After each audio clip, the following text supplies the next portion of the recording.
Ku danna subscribe kana ku danna ƙararrawar sanarwa ta yadda za ku riƙa samun sabbin shirye-shiryenmu da zarar mun ɗaura.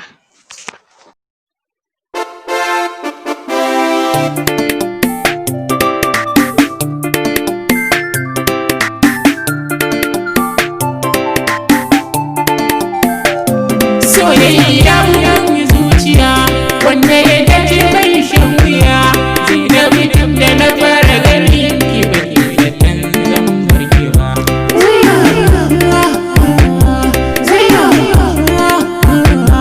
Na san so na gaskiya guda ne ya zama biyu a zuciya. Haka ne ma na ɗauki ƙaunar ki ya saka ta a zuciya. A cikin abokai ina da faɗin ke ce zinariya. Kowa ya gani sai ya ce zainab suna na abuya.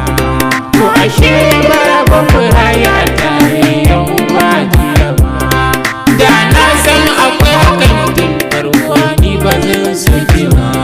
Ma'ana in na san da cewa lokacin mu bai zo ya ba. Yanayin da na ji cikin raina zainab ba zan farke ba. Amma yanzu gashi zaki ɗauri kuma wai ba ni ba. Kasantuwar mu hakan Allah ya nufa ba wata ba'a ba. Domin shi ke talautawa ya asarta ba da wai ba. Ni kuma ba na bakin yaudara zainab baki yaudara ba. A gidan kuma na yi shaida da fito ba za a ba.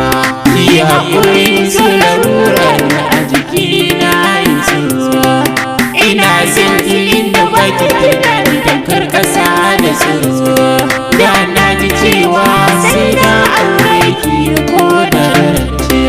Na yarda cewa jarabtar Allah haka ne da kasance.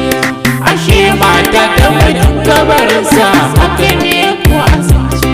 Ɓangaren ƙaunar da nake miki zainab zuciya ta makance. Na yi niyyar in turo miki sabon zahiri a rubuce. Amma sai na yi duban zamani ya fi kyau a karance. Na san babu yadda za na kwatanta miki ko a misalce. Ma'ana zafin da ke a cikin rai ya wuce na kwatance. Inda a ce ban ganin ki tilasta ido ya makance. Ki ji tausayi na ki tanka zainab sai da dai na maraice.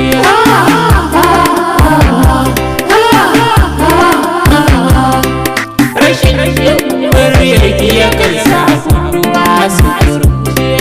Rashin kalaman ki ke sa kowa zuciya ya talauce.